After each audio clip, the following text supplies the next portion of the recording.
is a presentation of the iRacing Esports Network.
Welcome, one and all, this Wednesday night, the 1st of August, 2018. You're watching the iRacing Esports Network, and we are V8s Online, presenting to you the GT League's Australia Geodesic Racing Sprint Series Australasia, the top GT3 series in the iRacing Oz NZ community, round 3 of the series at the magnificent Watkins Glen circuit.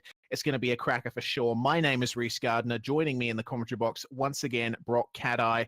Brock, it's time for Watkins Glen. Bit of a far cry from the circuits that we've raced so far. High average speed here. Yeah, this circuit is quite different, particularly from Montreal, which we saw as we know, is a bit more of a street circuit, whereas this, you've got a lot of runoff area, particularly in that turn one. No off tracks from iRacing when you go off onto that concrete apron, so expect people to use that to possibly gain some speed and get the run up into the S's. And it is quite a flowing track, particularly we're using the classic boot version, so expect a lot of overtaking out of the S's and into the carousel section before we head into the actual boot section of the track that makes up that layout as opposed to the cup layout. I'm excited, a lot of drafting and hopefully a lot of overtaking tonight. And with the differences between these cars as well, it always makes some fun, particularly in a straight line with the different engines. Yeah, it certainly does. And, you know, the fact that slipstreaming is so crucial here at Watkins Glen, I think it'll certainly result in some fantastic racing, but we will need to watch out through the S's. That's been a choke point in many of the series that we have raced. And I don't think it'll be any different this time around. It'll be up to the drivers to navigate that Armco Canyon very carefully. So we got our 45-minute race format here tonight, and coming off Montreal and Interlagos, we've got a bit of an interesting fight happening in the drivers' standings, if we can just touch on that quickly.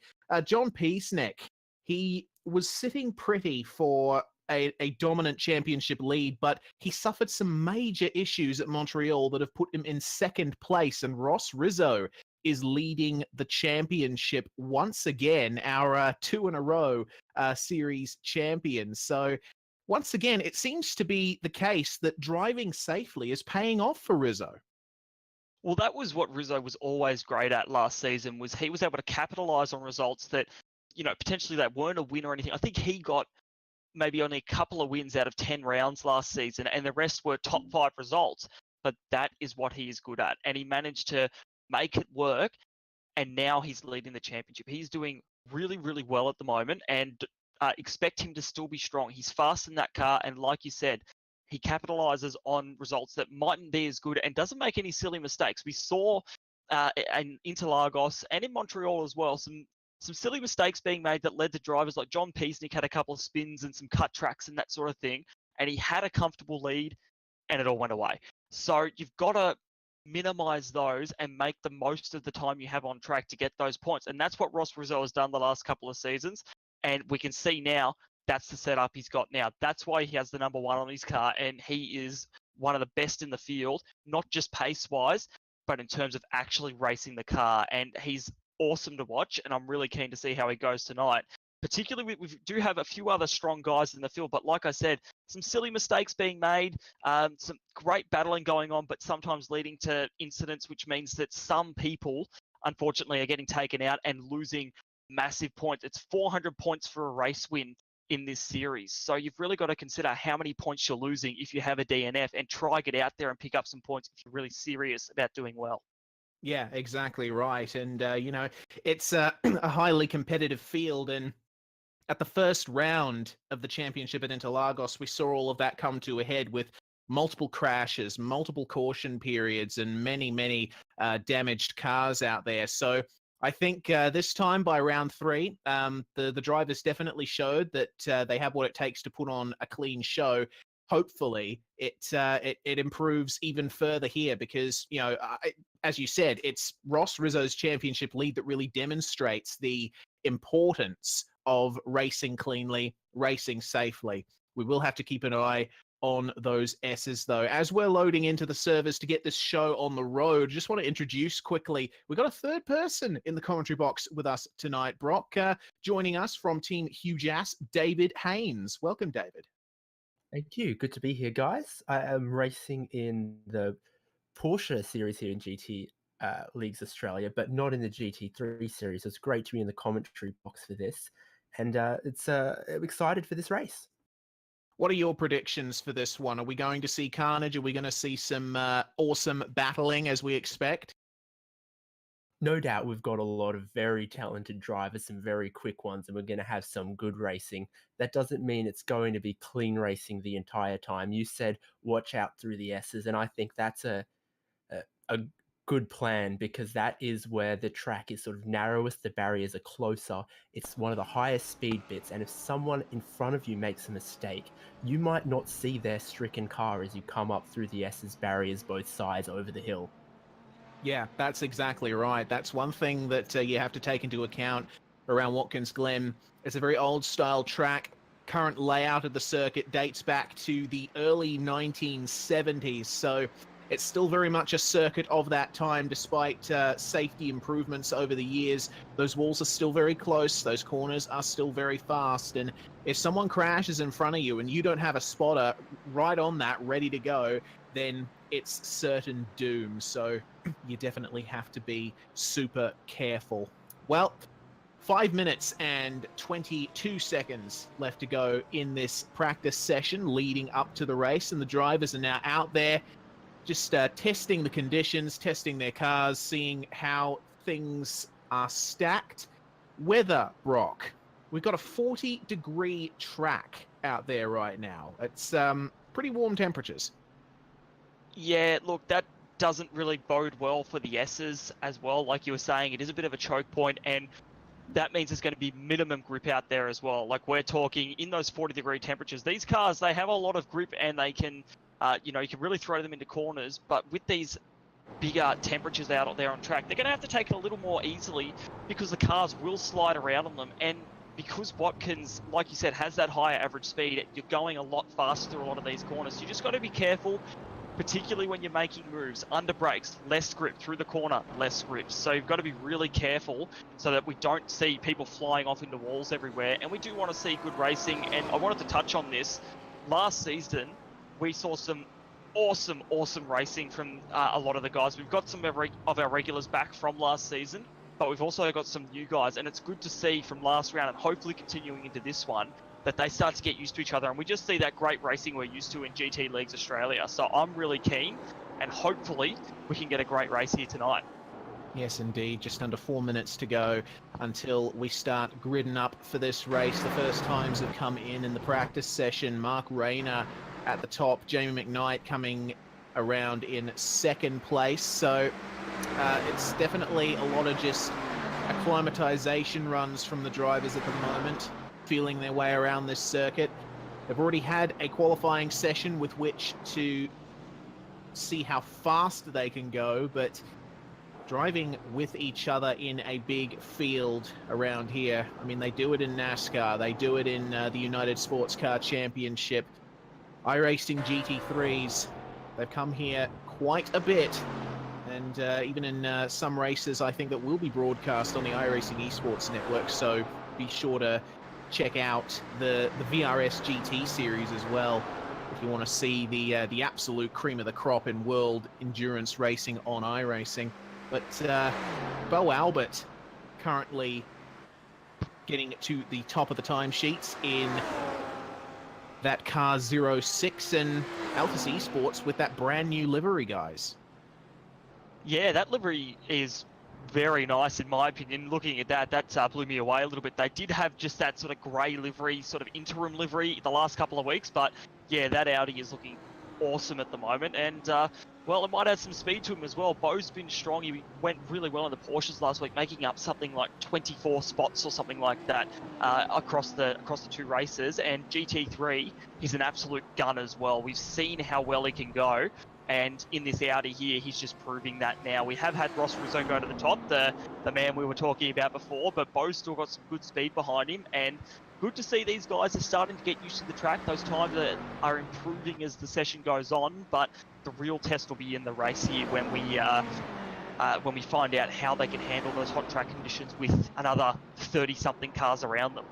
Yeah, certainly. And touching on Altus Esports, they've got a two-car lineup in this series. Of course, Bo Albert and Zach Hanlon competing for that team, and yeah, they've definitely shown potential. Bo and Zach, both very quick in GT3s, as you said, but their results in this series, this season rather, so far, have not reflected that at all. They've been involved in some incidents which have really put them out of contention, and retirements from both rounds so far. So with this new livery, hopefully for them, it will mean a clean slate for their races to come. Yeah, I think you're right there, Reese. And like you said, they've shown awesome potential and they've had some great speed. Bo in the Porsche last week, that was awesome to see him do so well considering the results they'd had. And Altus Esports has a great driver lineup. Zach Hanlon and Bo Albert are both great drivers, but like you said, they just had some bad luck. So hopefully today, like I said, clean slate, there's new liveries, they can go fast and show the world what they're really made of there at Altus Esports, and that is fast drivers, fast cars, and good results. Yes, indeed. Well, we're under a minute to go until we switch over to the race session. So, final words from you, David. We've already heard what you expect from the race, but we've certainly got a few possibilities at hand here. John Peacenik will be starting from pole. Do you think he'll be able to hold on to it in that McLaren? Well, you've mentioned it. It's a very hot track, 40 degrees for this race today, and I think that doesn't favour the McLaren in the longer runs. I think the Mercedes and the Audi can look after their rear tyres a little bit better. That McLaren can be very quick over one lap, and John Peacenik has proven that, put it on pole, and he's a quick driver.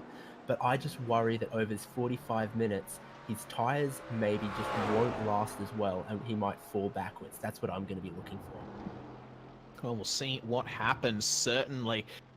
Geodesic Racing Sprint Series Australasia here on the iRacing Esports Network, presented by V8s Online. We've got the grid up on screen right now. John Peacenik on pole for this race, with Luis Paulo Gallon in second, All-Star Motorsports Dane Warren in third, Fusion Sim Racing's Trent Thomas in fourth place, Reese Gasul, Peacenik's teammate, in fifth place. Anthony Winkleman is the first Trick Sim Sports car in sixth, with Ross Rizzo, our championship leader, in seventh. Joshua Skin eighth, Nick Cummings from TTL Esports ninth, and rounding out the top 10, Brock, Steve Jansen.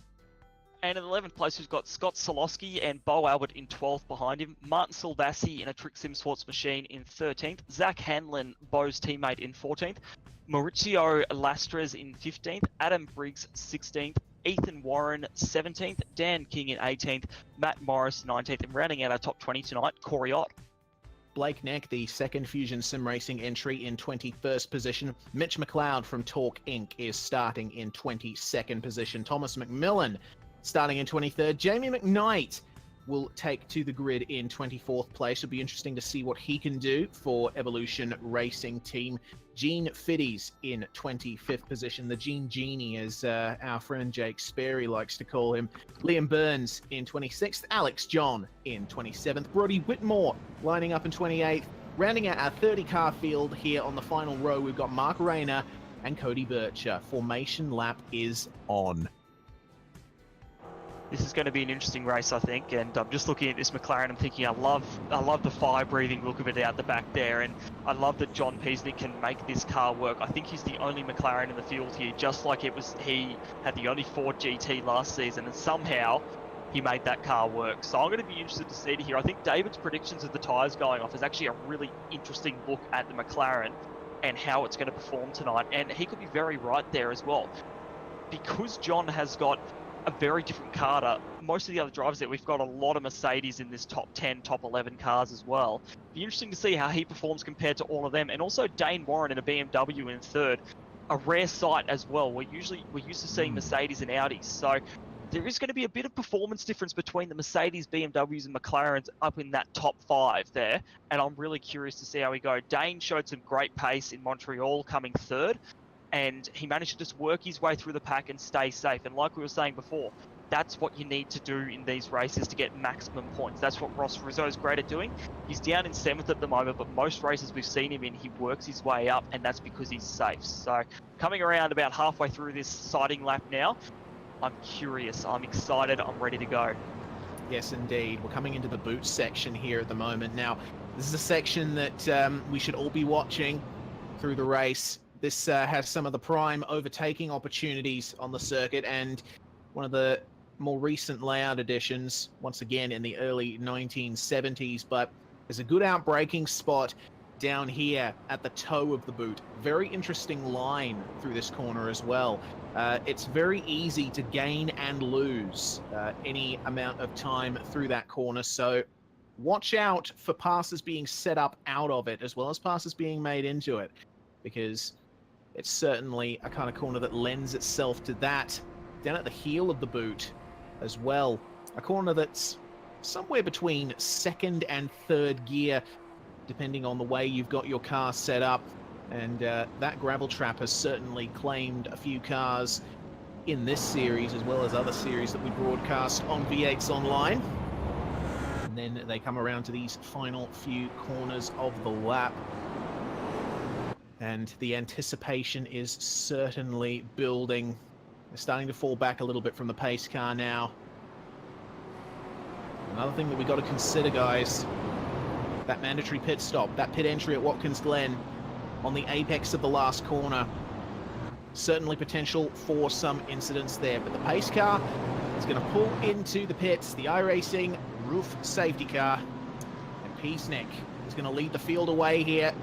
Oh, almost a little bit of contact. You can see Gallon move right over there at the start, but Peasnick leading down the front stretch. The cars are going to fan out here into turn 1, and you can already see Gallon and Warren having little looks, but Peasnick leading out of turn 1. Let's have a look back in the pack. Oh, there's a bit of an incident I can see going on here. A couple of cars off. That's Gene Fiddies and Mitchell McLeod involved in an incident, Brock.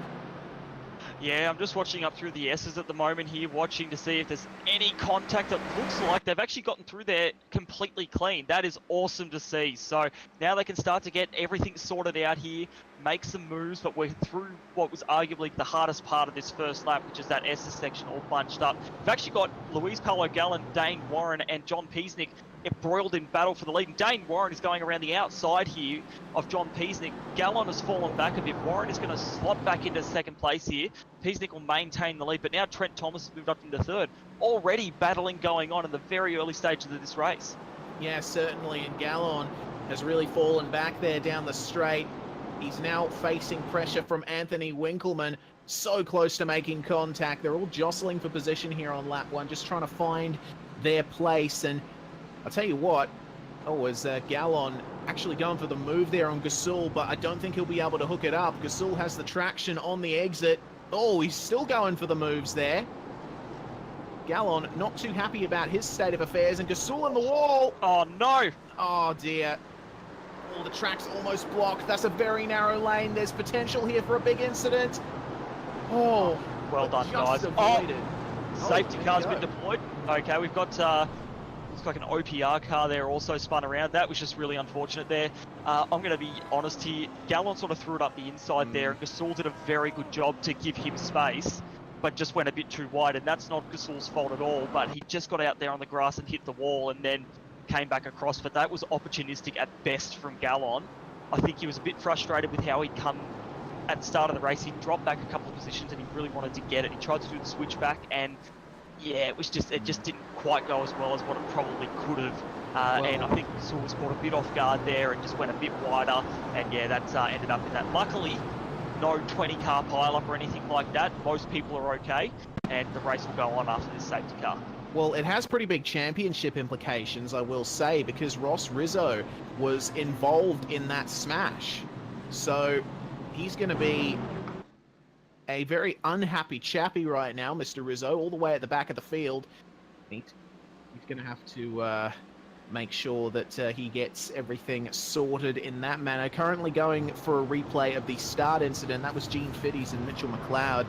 Just looked to me like Fiddies went into the back of McLeod going into turn one.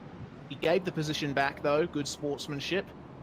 So they race on. But back live, big championship implications for Ross Rizzo. It's still early days in the season, but this could put a real dent in his title fight.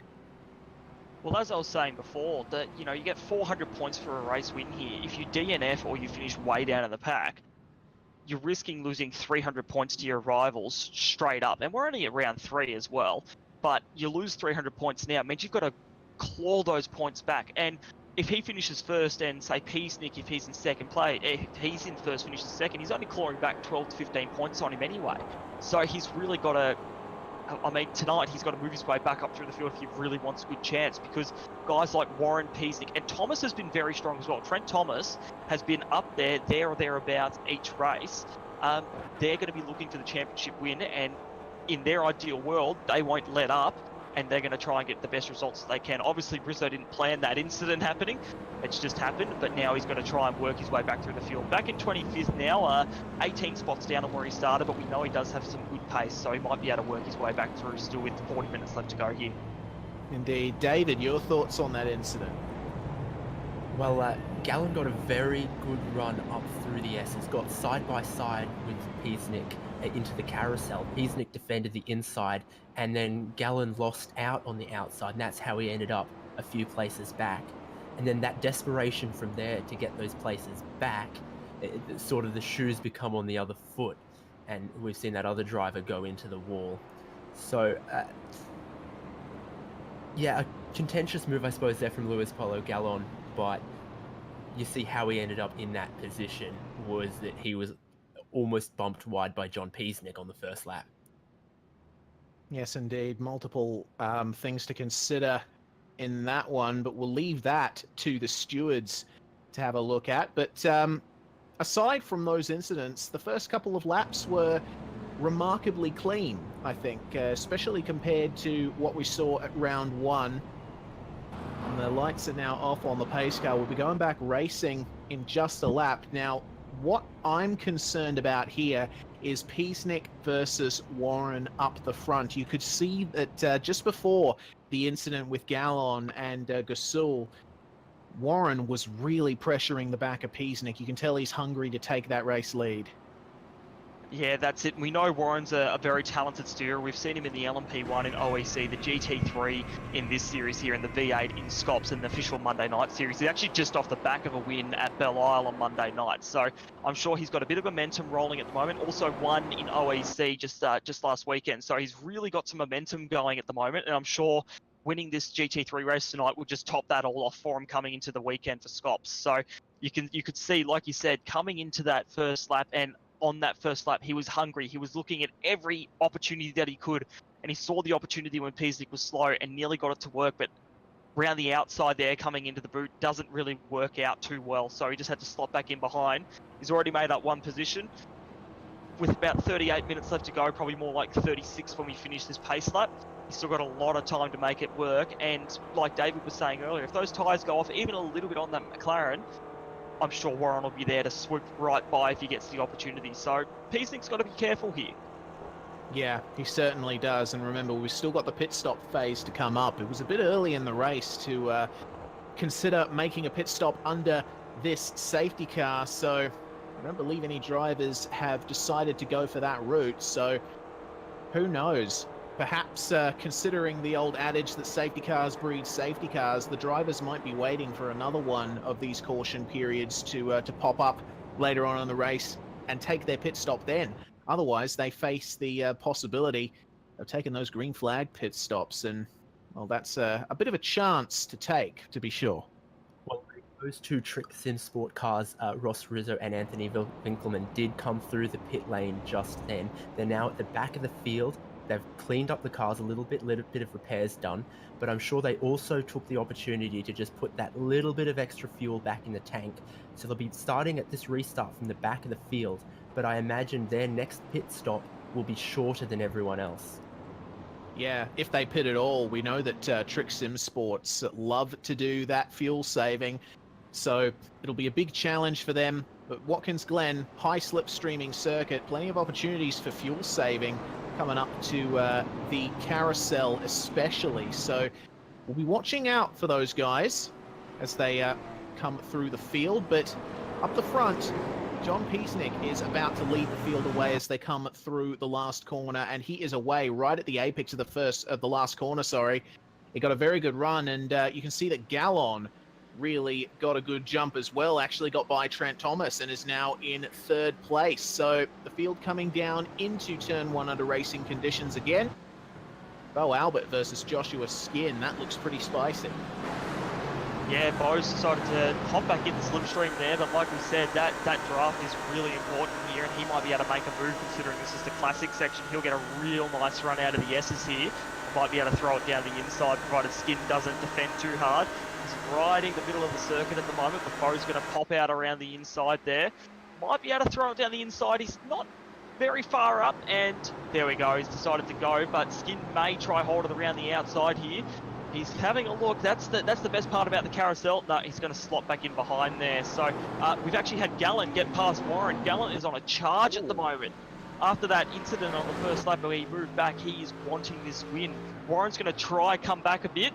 He's actually tried to go around the outside here, and he's going to have to slot back in behind. That's left him a little bit vulnerable to Thomas behind. So he's going to have to watch him coming down to this next section of corners. Yet these guys are playing for keeps tonight.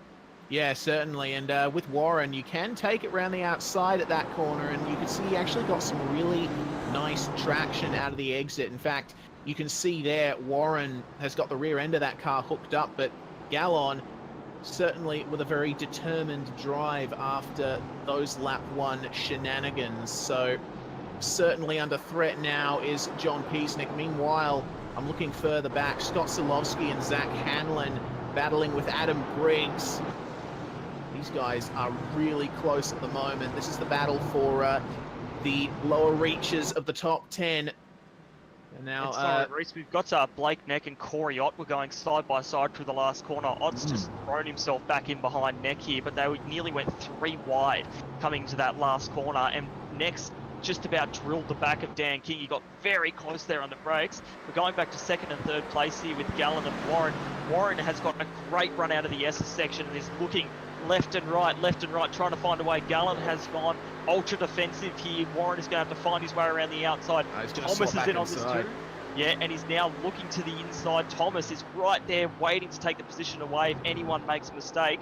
Like I said earlier, Thomas has been strong, and give him an opportunity and he will go through. This is giving Piesnik the opportunity to just run away. Oh, we got a car around. Matt Morris around.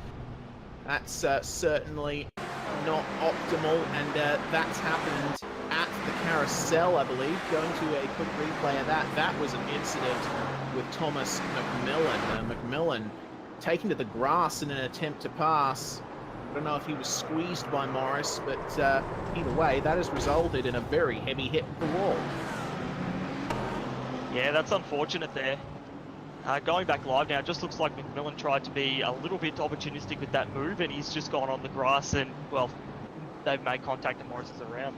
And back to live now with Silvassi and Hanlon battling it out. Hanlon's a little bit further back in the pack at the moment, back now in 12th spot by the looks of it.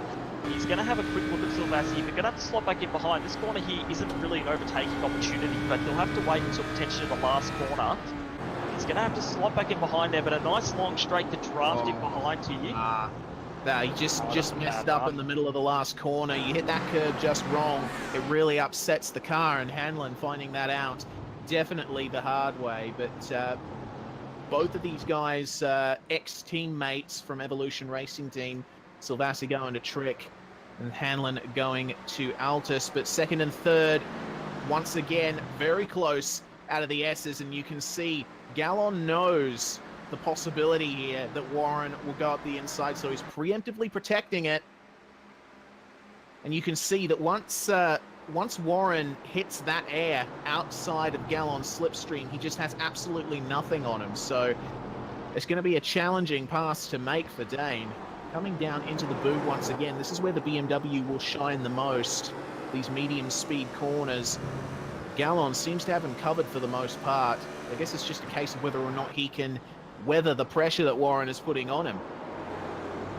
Yeah, well, it's a bit awkward here. It looks like Gallon is holding up, particularly Thomas and Warren a bit. We've got Nick Cummings behind them is holding up another big battle pack there. But yeah, Warren just can't seem to find the right place to get past. And the one place he's looking at, Gallon has him covered with arguably the better engine in the Mercedes with that powerful V8 in there. He just holds that inside line, doesn't do anything wrong by any means, and Warren just can't get the speed to slip by him. And now, as we can see here, he's just not quite there to take the opportunity to pass, and they're just going to have to go around another lap and try again. Yes, oh, indeed. That was a big moment for Warren there. And that's certainly not going to help the drafting that he would like to do. Seems he's a little far back for that to have any meaningful effect, but I tell you what, this might actually help because he can make use of that run out of the S's and gain a bit of momentum coming into the carousel if he can stay within draft range. I get the feeling that he might be a bit too far back. Trent Thomas is now all over the back of that All-Star Motorsports BMW. I get the feeling that a move may very well be on here. You can see Warren just going to the inside, just protecting that, and it seems like Thomas just does not have the momentum that he needs to get that move done, but they are battling really hard right behind them. Nick Cummings versus Bo Albert, and also the DPR cars having a very interesting battle with Steve Jansen in the CMR Mercedes. Yeah, those DPR guys are ganging up on CMR a little bit there, but they're battling really hard at the moment. We've got Skid and Briggs are fighting it out at the moment. Briggs is going to throw it down the inside of Jansen here, and Jansen, he might be a little bit susceptible to Silvassi behind on the exit of this corner here. He's going to try throw himself back into the draft to try and make another move. Silvassi has actually gotten a fairly good run here. It looks like he's going to be able to throw it down the inside. That's a great move from him there, capitalised on the slow exit there from Jansen, and now not a great few corners there for Jansen, and he's going to try throw it down the inside again. That was going to be a close one there. Smart move to not actually throw it up there, otherwise that could have been another incident like we saw earlier in the race. Yeah, certainly. And you know what? Zach Hanlon, I'm noticing, is really struggling at the moment. He's trying his best to get by Jansen here, but I've noticed his last few laps have not been optimal. And I would argue that he should be a bit higher up than he is, but he's just unable to make those moves happen. He's making those little mistakes. He's going for the outside around Jansen, but he is not going to be able to get that done. Very wide through that tarmac runoff area, and he's just going to have to tuck in behind for at least one more lap. That's the battle for 10th and 11th. And we've got Ethan Warren as well, sort of coming up on this battle here as Jansen. And we've got Ross Rizzo in the pits, so that fuel window must have opened. I don't think he had a crash, and maybe playing, it was a 6-second stop, that one, so maybe just playing the strategy game, trying to get ahead a little bit, get some clear air as well. Back in the pack, he's probably being held up. We know he's got some good speed, so we'll see where it all shakes out when we come to the pit cycles end. We've still got about 28.5 minutes here, so quite a bit of racing left to go, about 16 laps. So keep an eye on him. He's basically shot himself to the back of the field now, but he's got some beautiful clear air to work in. That's exactly right, and you know, I feel like he's realized that the safety car has not bred another safety car, so it's really for the best that Rizzo pits now and gets that clear air, so maybe he can leapfrog the guys that he was racing. But that battle for second and third, meanwhile, still going strong. Warren has caught back up to Luis Paulo Gallon and actually dropped Trent Thomas a bit here. So Dane Warren back on the charge well and truly. Yeah, he's obviously got some mega pace in that BMW. He actually tapped the brakes a little bit through at the last turn there. So whether he was going too fast or didn't want to hit Gallon, who knows? But yeah, like you said, he's pulled away from Thomas and now he's back on with Gallon. So he really has some pace. He just can't get the move done. And I guess they say catching someone's the easy part. It's actually overtaking that makes it hard. And this is living, breathing proof right now. But this, what you were saying before, is that he needed that run up through the S's to build that speed as he came up onto this straight here leading into the carousel to actually make that move on Gallon. So he's going to stay in the slipstream. He is gaining on him. Gallon's taken him right over to the white line there. Warren's going to have to try take it around the outside here. He's not going to be quite far enough up. He's going to have to drop back in behind Gallon here and just take it easy. You know, be patient. It's all about racing. He's still very, very close. Not going to throw it down the inside here. Probably a smart move. Gallon is a very racy guy. He's feisty. He loves this sort of battling, but also loves coming first. So it's going to be important to him to stay in this position and not let Warren by. Yeah, certainly. And I think Trent Thomas is doing the smart thing here, hanging back, because not only can he take advantage if these guys end up coming together at some point, but oh, goodness me, a little bit of contact between Gallon and Warren, and that was, I think, well and truly the bump and run, and Warren has noted that and readdressed the positions. So good sportsmanship from him in that respect. Also escapes a bit of a scrutinization by the stewards, I suppose. Yeah, so it was a little bit cheeky there, but then he did let him back past. That's what we like to see, and he's still nice and close to you, but that's brought Trent Thomas back into the picture. So this battle for second, third, and fourth is really, really heating up. And Warren, there's still a little bit of gap between Thomas and Warren there, but like you said earlier, Thomas could just be biding his time. If they've made contact once, they're probably going to make it again, and it could be bigger. And then Thomas is through to second just like that in that FSR Mercedes. So he's playing the smart game at the moment. Pit stops haven't happened yet for the most of our field. Gallon was a little bit wide there in the first part of the S's. That car did not look comfortable through there, and Warren is, he's got pace at the moment. Gallon is going to take that ultra tight line and mine that inside line. Warren is right around the outside here. Thomas is in Warren's draft. This is about the furthest up Warren has been on the outside through this corner, but he may just have to slot back in, and that's what he's going to do. Just not quite far enough up there. Even with some of the superior braking power of that BMW, he just can't make it happen. No, certainly not. Thomas just having a little bit of a look, and oh, have a look at how deep Warren went into there. I think he outbraked himself a little bit, and that has allowed Trent Thomas to have a go. But it seems to me that this battle not quite done yet. Warren trying to hold off on Thomas, but have a look at the outside line there from Trent. Meanwhile, we got a crash back in the field. Brody Whitmore involved. That's an interesting one. We'll see what happened there. So that was Brody Whitmore and Thomas McMillan. So definitely an interesting one. Both cars there. Okay, so McMillan's thrown it down the inside at the entry to the boot there, basically, and he's made it work. And then they've made, McMillan's lost it on the exit there, and Whitmore's driven into him, just taking the regular racing line, and that's, that was just a mistake by McMillan there. No bad feelings or anything, and Whitmore just hasn't seen him, so that's a bit unfortunate for the both of them.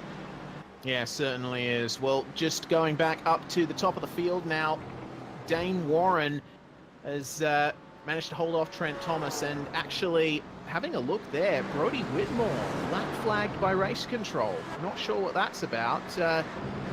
Obviously deemed to be at fault for that incident or an earlier one. Meanwhile, we're looking at the pack 2x2 in the S's here. Blake Neck, Scott Silovsky, Dan King, and Corey Ott all fighting together in this one pack.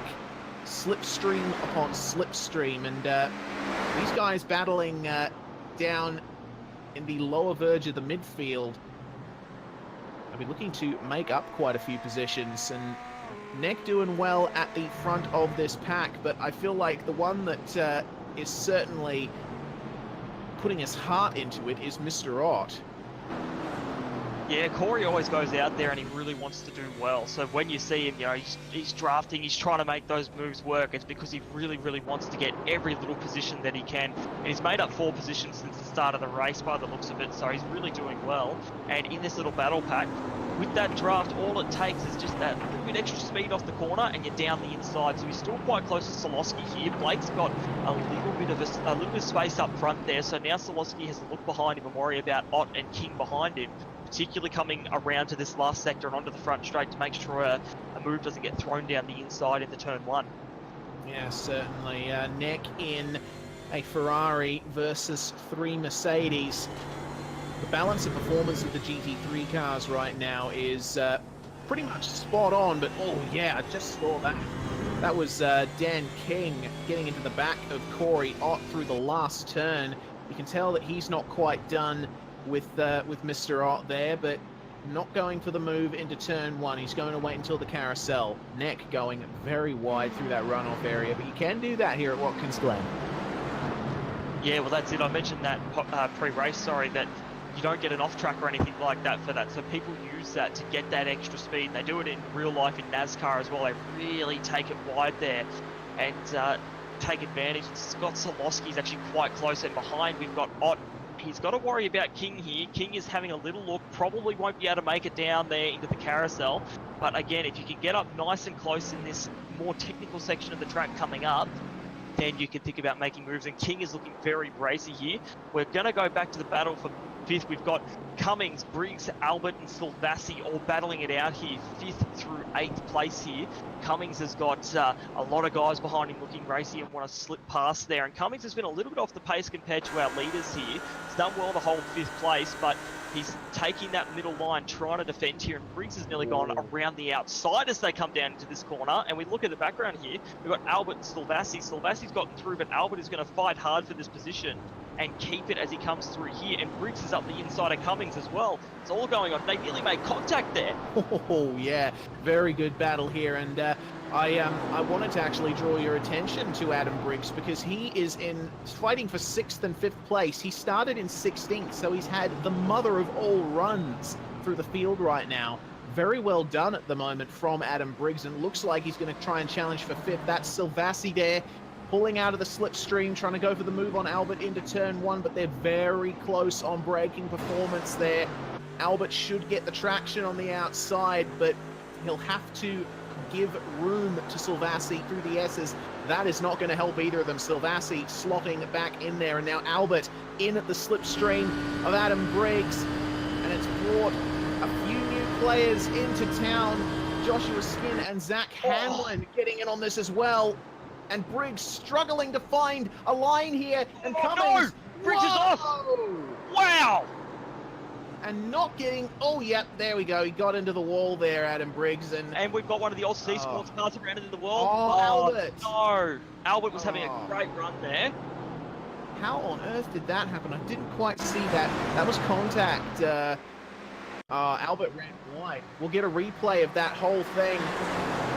It started with Cummings gradually closing the door on Briggs. I feel like there wasn't quite enough room there to start with for Briggs to try and make the move, but he had already committed to it and unfortunately got in the wall. Albert, he just ran wide, tried to come back to the inside, and Silvassi was there.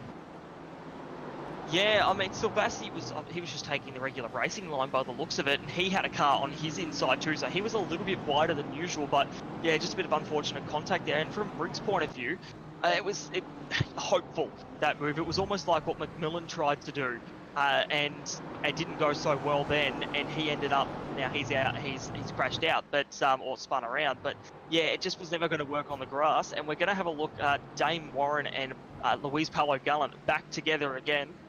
And we've got Warren in the pits. Sorry, my replay's a bit behind here, but he's in the pits now. So that pit window has opened up.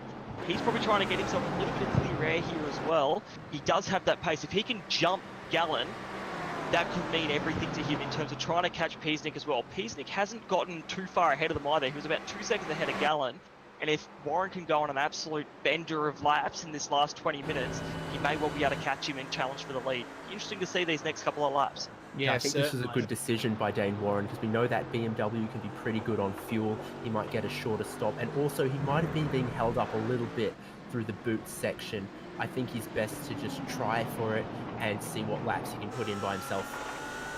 Yeah, that's exactly right, David. We'll certainly have a look at what goes on there, but continuing to look at the battle here behind Nick Cummings, and Martin Silvassi and Zach Hanlon have profited from the shenanigans over the last lap.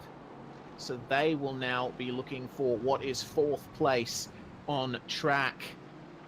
Will be 5th once the field is corrected.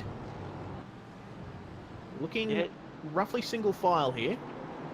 Yeah, so I was just going to mention on Peasnick as well, he hasn't really pulled away as much as what I thought he would. In Montreal, he had a great gap and then obviously made a mistake and that all went away. But even with all that battling going on behind him, he's only managed to stay about 2 seconds behind, in front of, Luis Paulo Gallen. So just watching here, Gallen and Thomas, neither of them have come in. We've got, I think it's Zach Hanlon has just come into the pit lane here, and Ethan Warren has also dived in. So yeah, a couple of guys taking their pit stops.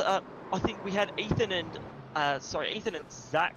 Oh, we got no. Cummings around as well, so that is not good for him at all. No, certainly not, and that was contact with Silvassi. A CMR car around as well. That was Steve Jansen. He just ran right into Cummings when he had come to a stop. There was I don't think there was much avoiding that, but I think the blame, I guess you could call it, for that incident is placed squarely on Martin Silvassi's shoulders, because that was right into the rear of Cummings into turn 1. Yeah, you can't really blame anyone else for that one. He probably outbraked himself a little bit, or Nick Cummings braked a little bit earlier. Specifics don't really matter, but Silvassi got into the back of him, he spun around, and yeah, unfortunately Nick Cummings was having a pretty good run, and we've just seen Silvassi's been black flagged now for what happened there, and that's put Cummings, he's dropped back quite a bit in the pack here, unfortunately, and he's got damage there too, so that isn't going to help him at all. He's back down in 12th now when he was up in about effective 5th place position. Yeah, that's a real shame for Nick Cummings. He was actually doing incredibly well. I'm just looking at Blake Neck and Adam Briggs going side by side through the heel of the boot. Briggs with a much sicker looking car than Neck at the moment. Blake's kept it nice and clean here, but Briggs, you can tell, is just as racy as he has always been. And looking up the front, it looks like our leaders have once again avoided the pits. Just going back briefly to John Peasnick, I think this is very intentional from him, a bit of a measured drive, I think, because he built up that dominant lead at Montreal and it all went wrong for him. Maybe he's trying a different strategy here, just driving a measured pace up the front and seeing what that brings him.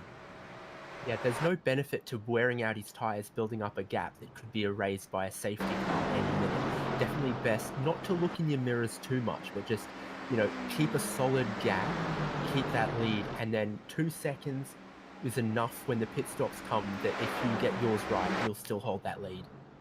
Yes, indeed.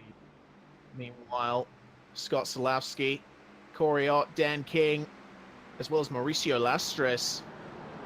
Lastres making his way around the outside of Carousel.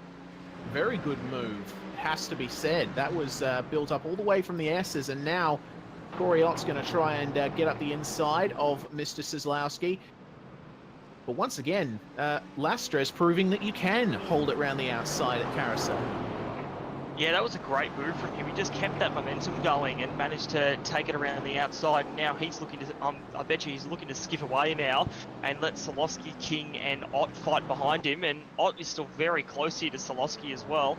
Not going to throw it down the inside here. Smart move, and it can often be hard to pull the car up and get it turned in. And if you get that outside line, it's not going to be good. And Ott's looking around. He's looking racy like he wants to get by, but he just can't quite find that opportunity heading into this last sector of the track. Be interested to see if he pits and tries to do what Warren's done and get out of that pack a little bit, because he obviously has some speed that he wants to use, but he just can't use it when he's stuck behind a car. Yeah, that's exactly right. We'll see what he does here. Solowski goes for the pit lane.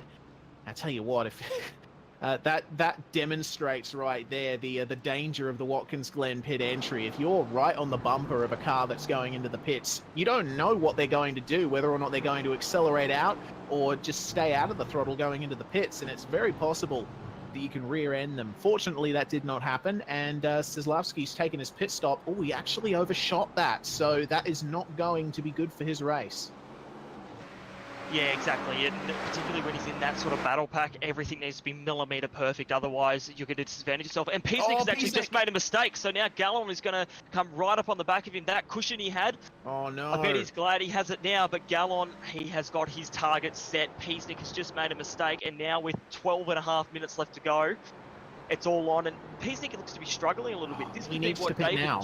Even before that mistake, Gallon had been the fastest car on the track, closing him in, and now they're right up next to each other. Peasnick needs to pit now.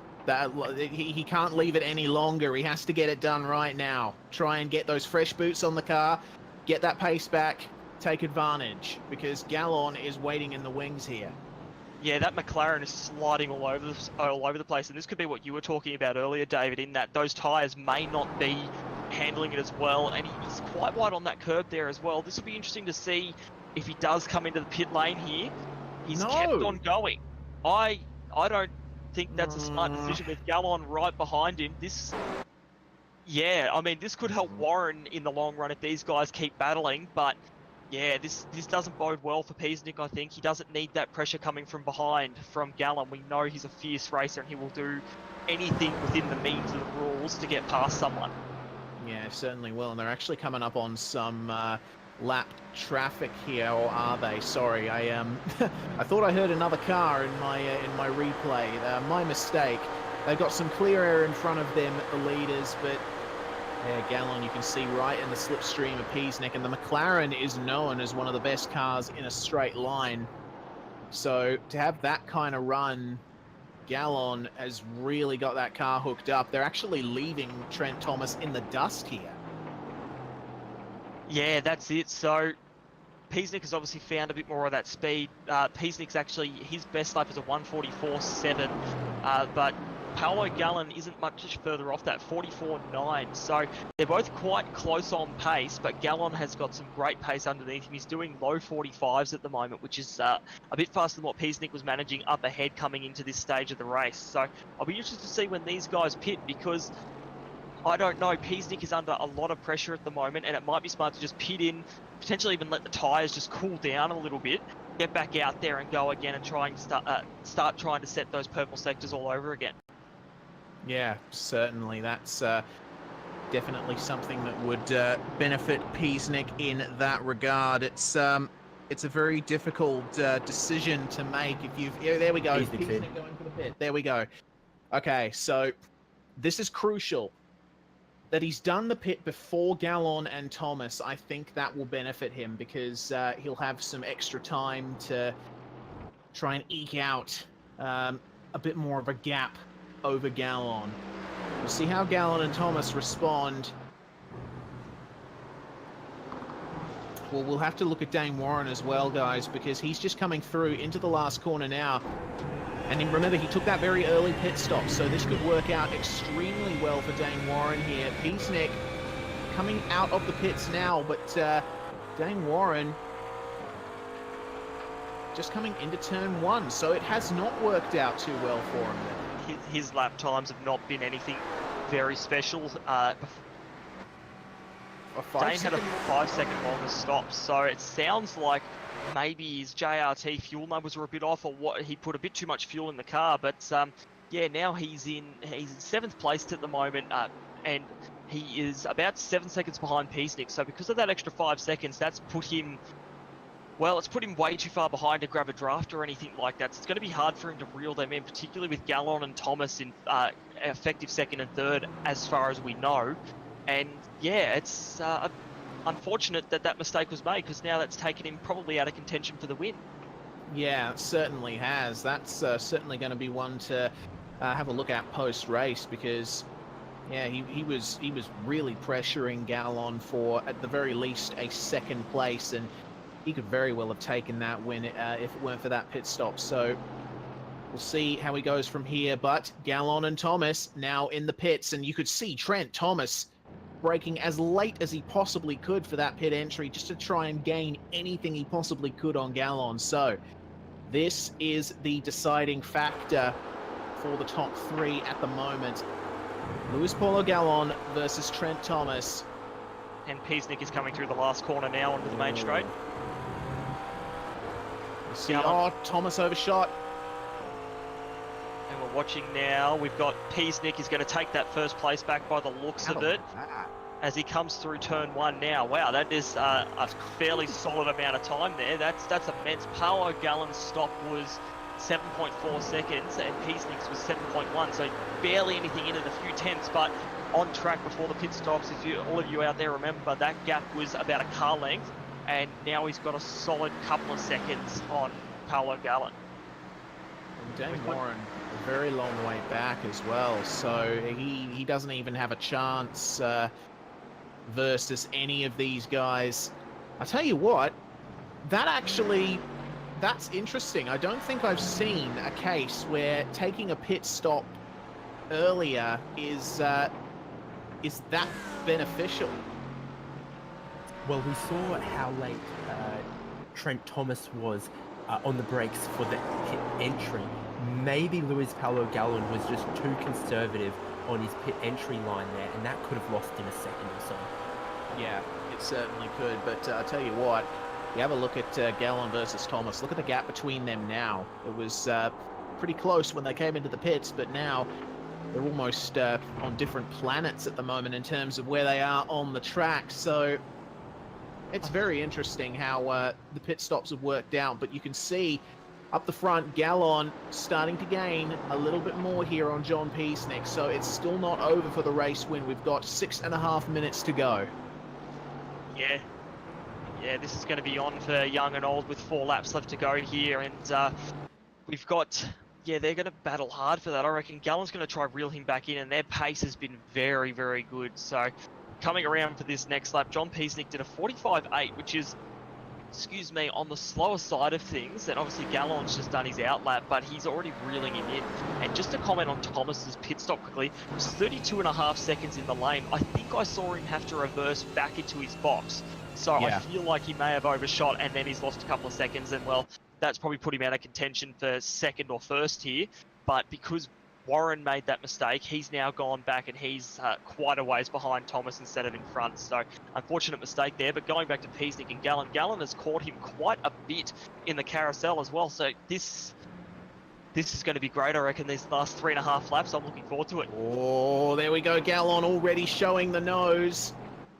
This is part of the strategy. Try and psych out John Peasnick. Try and take that race lead by forcing Peasnick into a mistake. But you could see Gallon, God, he's going so hard into the corners, and he was using that slipstream down the back straight to its absolute maximum potential.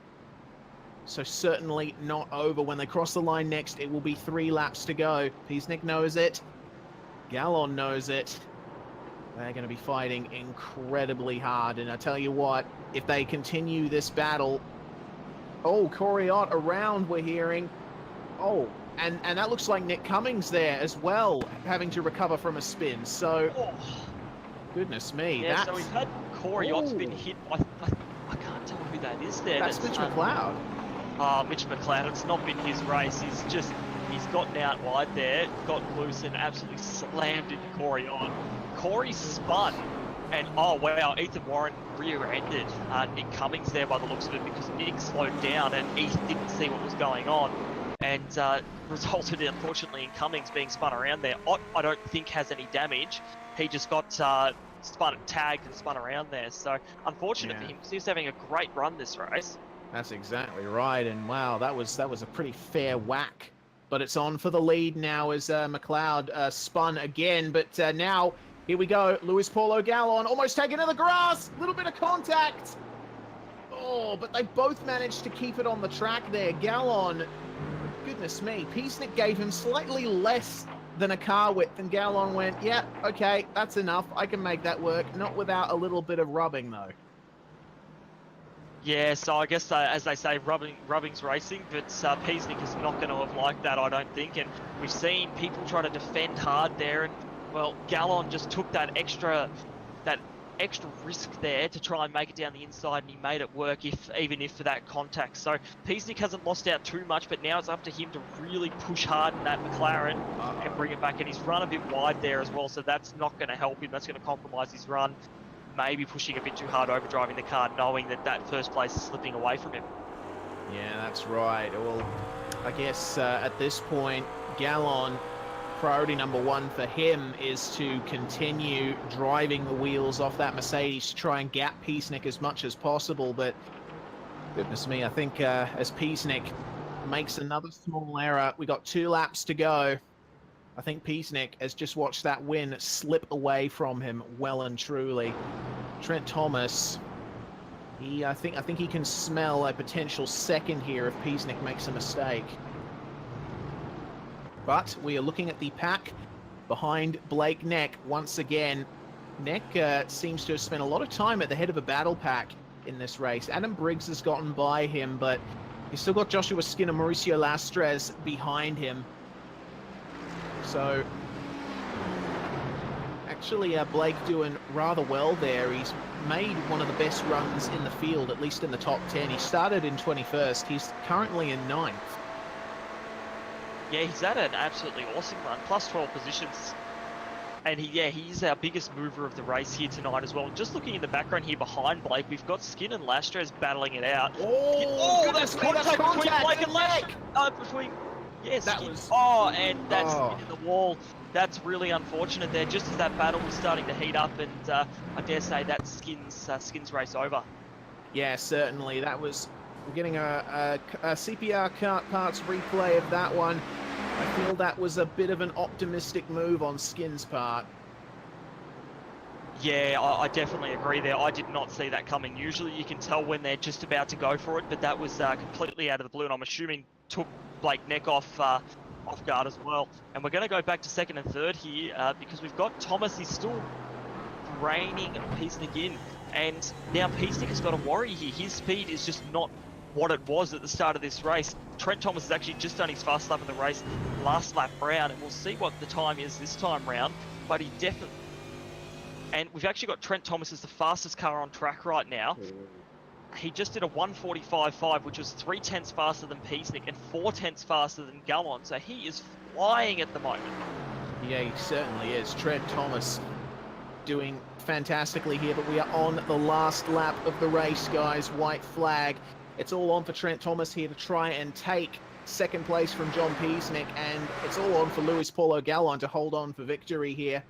He's likely going to do so quite convincingly, but all through the field, we're seeing battles that have yet to be settled. Dan King versus Blake Neck side by side through the S's, and that has slowed both of them up, allowing Mauricio Lastres to come through. Might they make it 3 wide? Lastres desperately looking for a space here, a little bit of a whiff of a slipstream to try and make use of. Oh, goodness me, Dan King going very deep, and there's contact once again, and Lastres!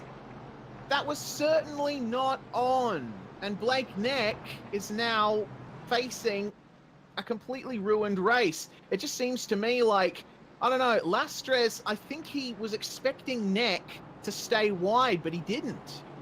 Yeah, it looked like there. I'm having a look at the replay just quickly. Blake Neck, he just turned in, and Lastres was there at his right rear quarter panel, so just unfortunate contact there.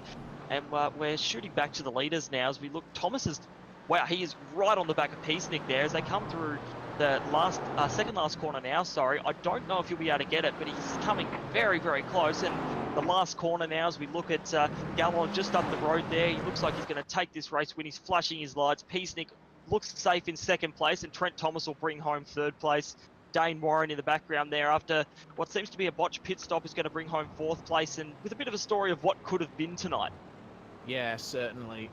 Meanwhile, Ross Rizzo in 6th. Where did that come from? I tell you what, I'm actually not surprised at all. Considering what we've seen from Ross Rizzo in the past, but Dan King out of fuel across the line.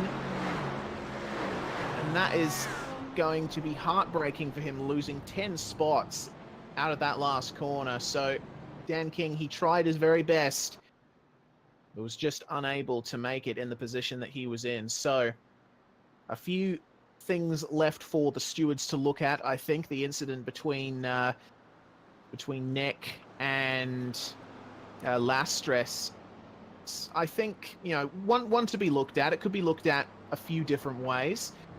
But I think for the most part, Race Control were actually pretty quick in handing out penalties tonight. Yeah, I think so. They had a very quick hammer in a sense, in that if someone made a mistake and they hit someone off or took them out of the race, straight away black flagged. And that's good to see. They need that decisiveness to make sure that people understand that, hitting people off into the wall, it's just not acceptable. It's not going to happen. So if you do it, straight away needs to be taken care of, and that's great. Obviously, more complicated matters, they might look at it after the race, but in this case, if it was clear cut, straight away, black flag, you've got a penalty. So, I mean, Race Control have really, really done well with this series, and this just helps prove it. Yeah, no driver wants to be penalised, but it's really good to not have something hanging over your head, to have that judgment quickly. So I think that's very good admin of this series. Yes, indeed. And that brings to an end proceedings on track. The results are on screen. So Luis Paulo Gallon taking the victory over John Peasnick with a bit of a crazy move up the inside at the carousel, but he managed to make it work, and they both kept it on track. Trent Thomas in third place, finishing very well there. Dane Warren in fourth. Yeah, as Brock said, what might have been. Zach Hanlon up from 14th to 5th, a very good run there. So some commiseration for Altus Esports today. Ross Rizzo coming home to finish in 6th place. Once again, that trick strategy, they know how to run that fuel. Adam Briggs in 7th, Mauricio Lastres in 8th, Reese Gasul finishing in 9th place after getting bumped out of the way, I think, by Gallon, well, not so much bumped, it was more of a scrambling for position. Scott Zaslowski rounding out the top 10. Yeah, in 11th place here tonight, we have Jamie McKnight, who actually made up 13 positions. A great effort from him. Ethan Warren in 12th. Mark Rayner in 13th, having made up 16 positions there. That's an excellent race from him. 14th, Blake Neck, after a couple of bits of contact. Still up 7, but not quite where he would have wanted to be. Martin Silvassi in 15th. Steve Jansen, 16th. Alex John in 17th. Anthony Winkleman, 18th after that contact earlier. Bo Albert in 19th, and Dan King rounding out the top 20 here. Liam Burns is going to come home in 21st, with Matt Morris in 22nd.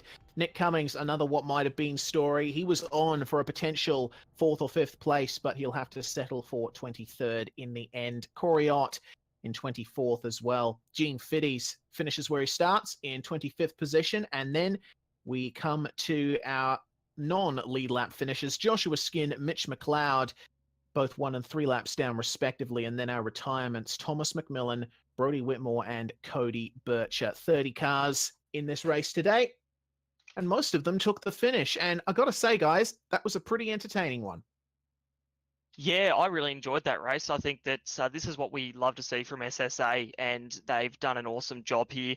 The guys raced really respectfully for the most part. Obviously, there were a couple of incidents, but that's always going to happen. That's racing. So now, with this race down, we're into round 4 at Mazda Laguna Seca, I think, next. But I really enjoyed that. What are your thoughts, David? Yeah, great racing, a little bit of strategy, and a lot of on-track passes to boot, but hopefully not too much booting. And when there was some, I think Race Control were very quick in deciding who was at fault for those. So I think the drivers will know that they can make passes, but they've got to make them clean. And John Peasnick, I said, maybe he was going to lose the tyres from out underneath him. And to some extent, we did see his pace drop away quicker than the Mercedes and the BMW cars. But I think he did a very good job still to get 2nd place. Yeah, Yes, I can definitely agree with that there. Peasnick, you were very right in saying that, and we saw the pace of that Mercedes with Trent Thomas. He was the fastest on track in those last few laps and really making it work well for him. And yeah, Peasnick just had nothing to offer for Gallon in that Mercedes, and well done to Gallon as well. He really showed, even though he went back a little bit further in the pack and had a few issues throughout the race, he fought his way back through and made the most of the positions that he could make up.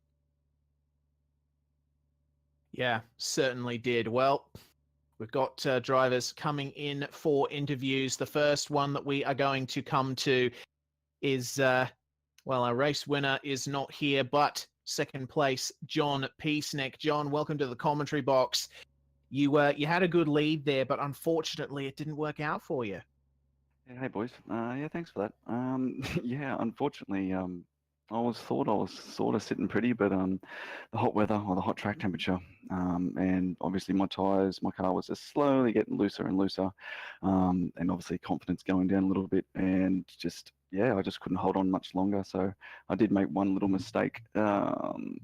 Around the back of the circuit, if I didn't do that, maybe, but still very happy with second in those temps in this car. So yeah, pretty happy. Yeah, it'll certainly work out well in your championship battle with Ross Rizzo. He had his issues, but still recovered to finish sixth. But that will certainly get you a leg up in the championship standings. Yeah, very much so.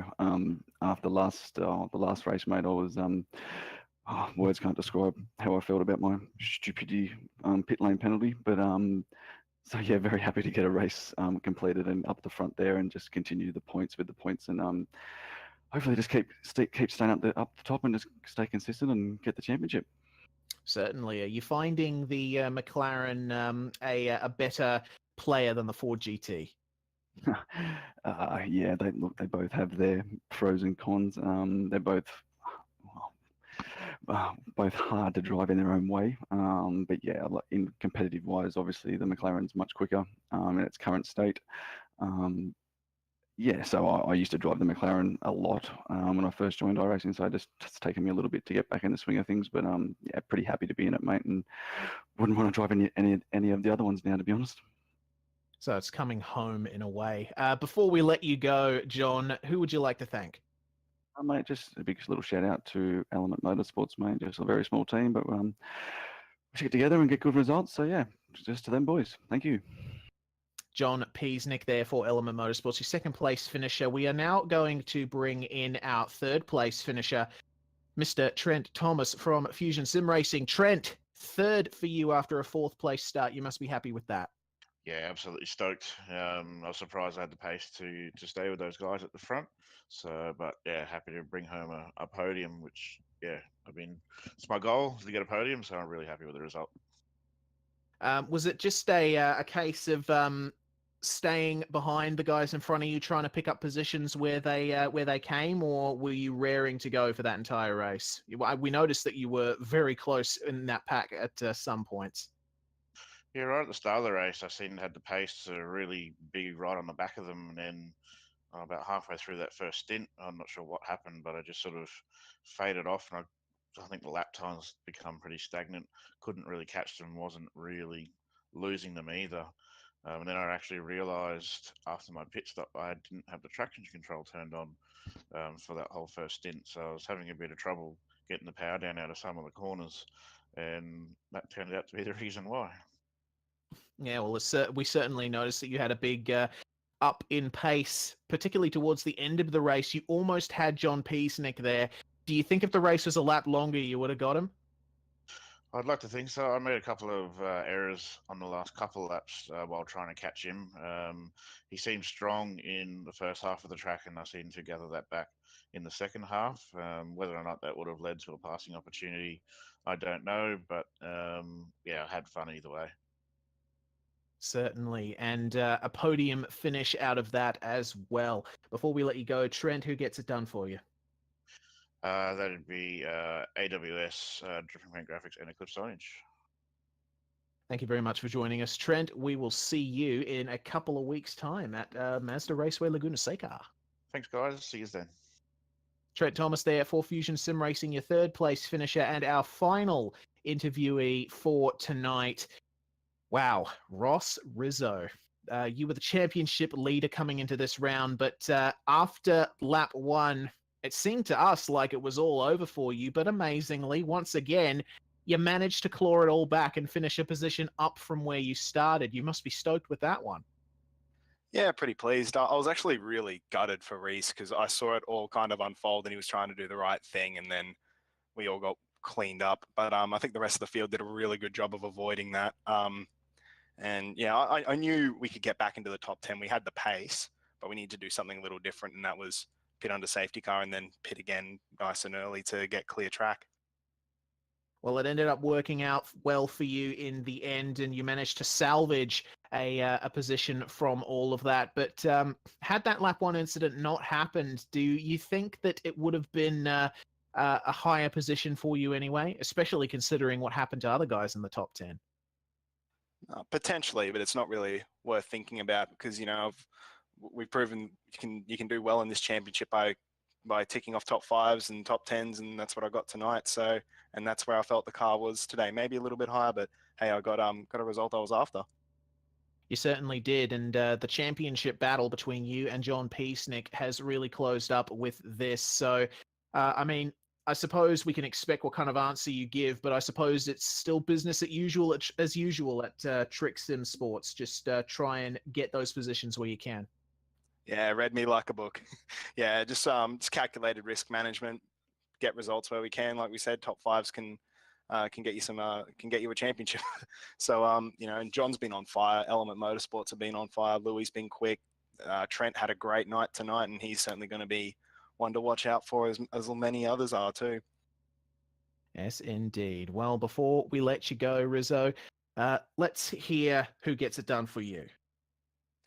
Thanks very much to Trick Sim Sports, the boys, Martin and Anthony, for the hard setup work. Trick Fabrications, HRS, HPP Simulations. Oh, and Forzan, of course. But he couldn't make it tonight, so shout out to you, mate. And we'll catch you at Scops. That was Ross Rizzo there for Trick Sim Sports, and we have our race winner now in the commentary box with us to cap off the interviews for tonight. Luis Paulo Gallon, congratulations on your victory. It was certainly a wild one. Well, thanks, mate. It's good to be back winning races. The last couple races, I had like internet issues, steering wheel issues, and I was up front, so it's good to be here now. That pass on John Peacenik on the last lap. Peacenik, of course, with his couple of mistakes as you were coming up to him after the pit stops. That move on him at the carousel, how calculated was that? My heart was really racing in that, so I thought, well, John has been struggling for, you know, a couple of laps before that. I had a very quick car on the straights, so I had to go for the gap. John left just enough gap for me to go there, so definitely had to go for that gap. I mean, you do have Ayrton Senna on the bonnet of your car, so it definitely makes sense. But I guess coming off this victory, Luis, you've certainly got optimism for the rest of the championship now. My qualifying pace has been really strong, so I just have to, you know, keep the car on track. Yeah, bag the points. So that's what I'm planning to do for the rest of the championship. Well, it certainly looks like it's a strategy that will pay off if Trick Sim Sports championships are anything to go by. Before we let you go, Luis, who would you like to thank? Like everyone that's, you know, helped me when I first started. Damian McPhee is the guy behind all my success in iRacing, pretty much. Yeah, so that's it. Well, congratulations once again, Luis. Hopefully we talk to you again next round. Cheers. Well, that caps off our interviews for tonight, Brock and David. Brock, that was certainly a good race, wasn't it? Yeah, well, that was really impressive, and there was some great racing, not only with our leaders up the front there, as we saw early on in the race and throughout, but in the mid-pack as well. We had some great battle packs developing from 5th back to 12th or something like that at one stage, with Cummings battling up in the middle there. So that was really, really impressive. And I think, this gives everyone out there a taste of what Sprint Series Australasia is all about. And I hope that we can keep this standard going throughout the rest of the championship, because it's great. And, like Trent Thomas said, I should say, he mentioned that, if you can get top 5s and top 10s, that's how to win a championship. You don't have to win every race, but you just have to be there or thereabouts every race. And he saw that, and he took what he could get that race, which is a great attitude to have. And I think if all drivers have an attitude like that, it's going to be some great racing. Yeah, certainly. David, your thoughts on tonight? I love this track here at Watkins Glen. It doesn't matter what cars we bring here. It's always good racing. And I think this layout that we've run this round without the inner loop bus stop chicane, it's given us what we thought we'd get. A lot of drafting, a lot of overtakes, a lot of passing attempts into the carousel or outer loop. And it was the scene of a lot of passes and also a few crashes in this race. And I think, all things considered, it's a great race and it's a great track to come to. It certainly was. Well, that brings to an end proceedings for the GT Leagues Australia Geodesic Racing Sprint Series Australasia. The fun doesn't stop, though, on the iRacing Esports Network or on V8's Online. On Sunday, we've got the V8 Supercar Online Premiere Series from Interlagos. And on Monday, we have the official iRacing V8 Supercar Series at Interlagos on V8's Online. On Wednesday, we've got the Porsches, the fantastic Super Cup Australasia Championship. And we'll be going to the same circuit as Sprint Series Australasia, so you can expect them at Watkins Glen. Next Friday on V8's Online, we've got the Australian Online Supercar Championship at Daytona International Speedway. That's going to be an interesting one. And then, of course, next Sunday, the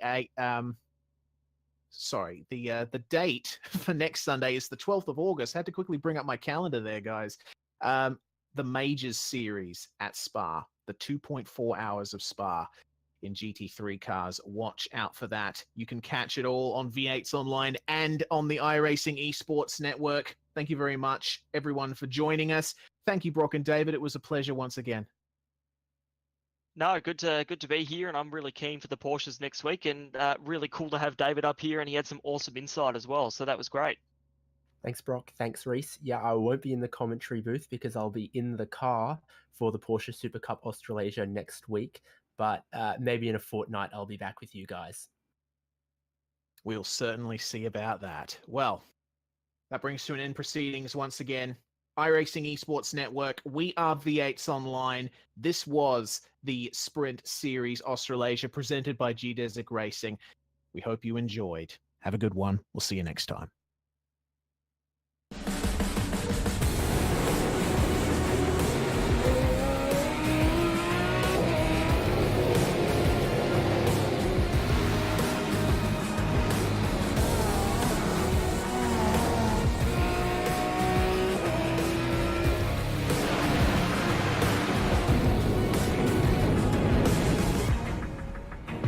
The following is a presentation of the iRacing Esports Network.